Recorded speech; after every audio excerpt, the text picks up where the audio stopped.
file your claim. Your time may be running out. You need a lawyer who will get you the money you deserve. Call the Injury Helpline now and speak to a lawyer near you for free. One who gets paid only when you collect money. The insurance companies have lawyers working hard on their side, and so should you. Visit InjuryHelpline.com or get connected now by calling 1-800-252-1988.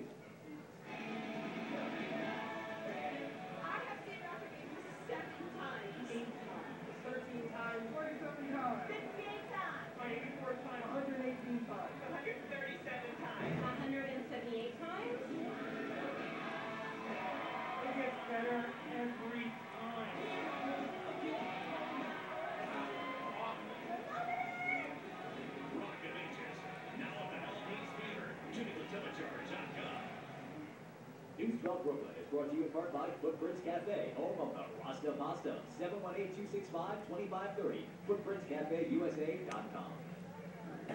New York City agencies increased their security measures in the aftermath of the Boston Marathon bombings.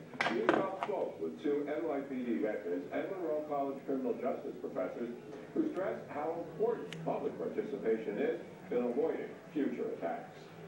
Even though this is something that unfortunately we have to deal with in our everyday life, you know, to be more diligent, more alert, and understand that it's important for us to take a proactive approach to things. There's millions of more sets of eyes out there than just the police, and now helps us thwart the next would-be terrorist attack. The NYPD has stepped up security throughout the city in the wake of the Boston Marathon bombings. They've increased patrols at prominent locations, including places where there are crowds, like subways and Barclays Center.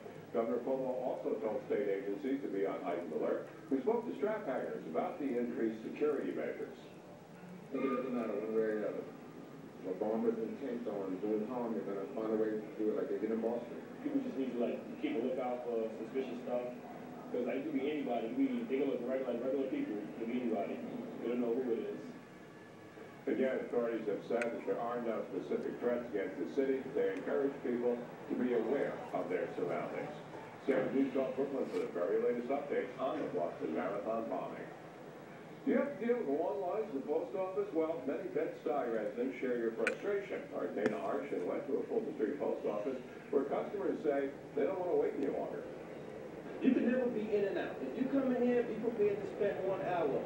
Bed-Stuy residents say they wait online inside this Fulton Street post office for too long, and something's gotta change. I've been standing here since 8:30 and I'm now just leaving. It's about 9:30 now. Like, there's no way that if I've been standing here since 8:30, should have been gone.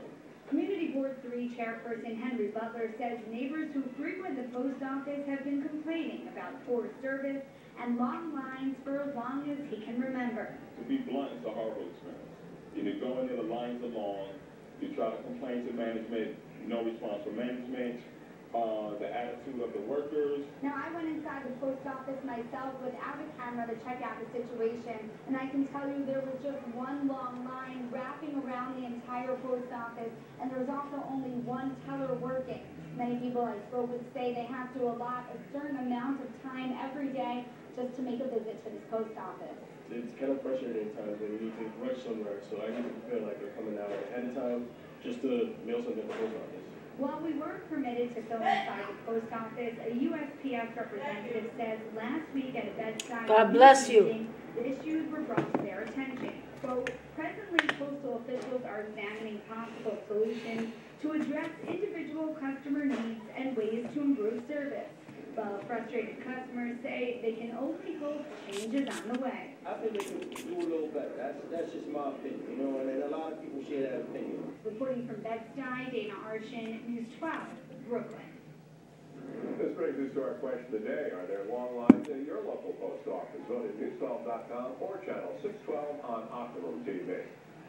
Nice day out there. Can we keep it going? Here's Stacey Ann. Yeah, we're going to try and keep it going, Kevin, but of course there was a little bit of instability that we're working with. And although we did get some sunshine across downtown Brooklyn, and we weren't without clouds, mostly cloudy skies, light breeze.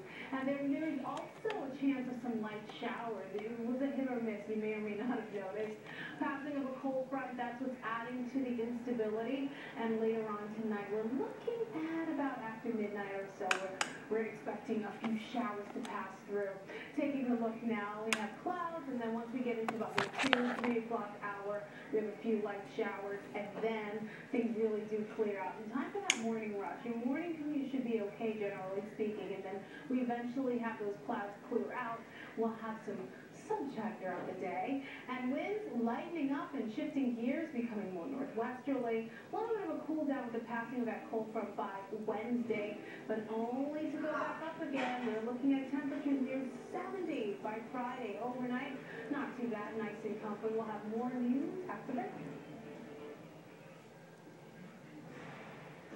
Eligible for Medicare, that's a good thing, but it doesn't cover everything. Only about 80% of your Part D medical expenses. The rest is up to you. So consider an AARP Medicare Supplement Insurance Plan, insured by United Healthcare Insurance Company. Like all standardized Medicare supplement plans, they help save you up to thousands in out-of-pocket costs. Call today to request a free decision guide. With these types of plans, you'll be able to visit any doctor or hospital that accepts Medicare patients. Plus, there are no networks, and you'll never need a referral to see a specialist. Join the millions who have already enrolled in the only Medicare supplement insurance plans endorsed by AARP and provided by United Healthcare Insurance Company, which has over 30 years of experience behind it. With all the good years ahead, look for the experience and commitment to go the distance with you. Call now to request your free decision guide. This is the money. This is the money. This is the money. This is the money. This is the money. that pays for the phone, that calls the restaurant, That rescues the food and rescues the food. that feed over 1 million New Yorkers, Over 1 million people. that helps feed over 1 million people in Over 1 million.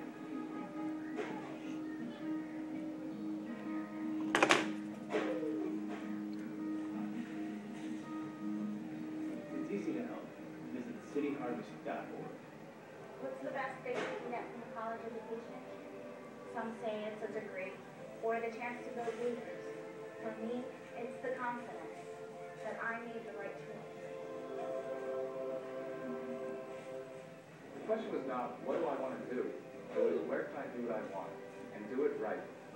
St. Joseph's gave me that freedom to learn what I needed to know for bigger things.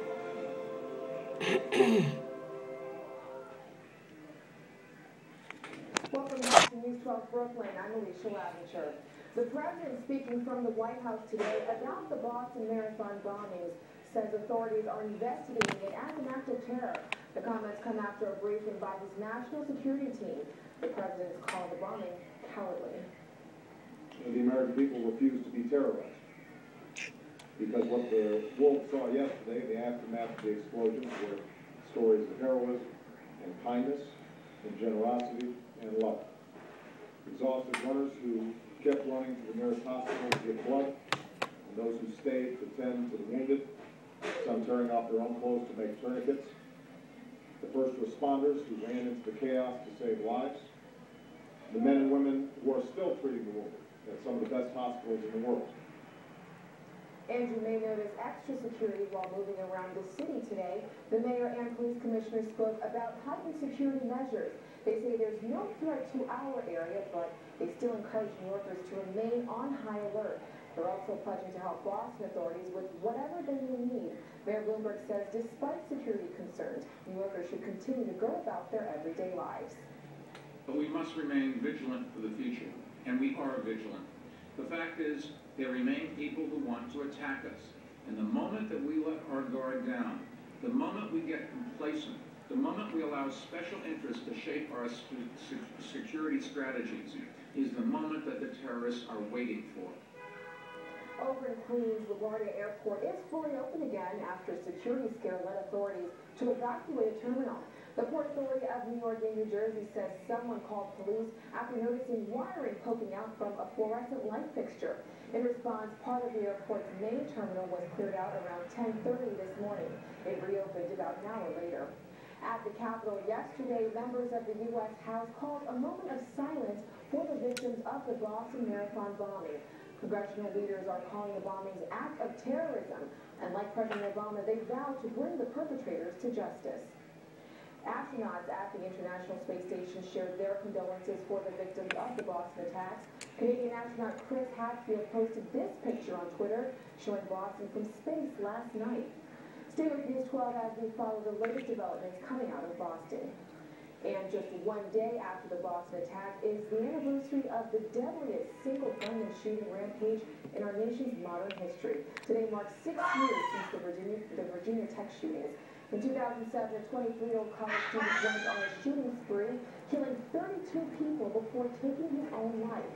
Virginia's governor named April 16th the official day of remembrance. Standardized testing in many public schools begins today, but not every student will participate.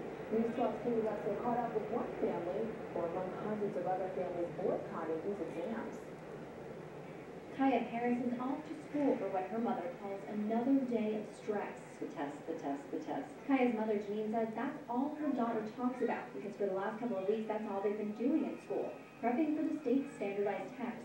We've been every day practicing for the ELA, and it takes up a lot of time. Janine is part of a growing movement here in the city as well as across the nation to put an end to such formalized testing. In fact, Monday in Manhattan, a group of parents from various schools called for this change.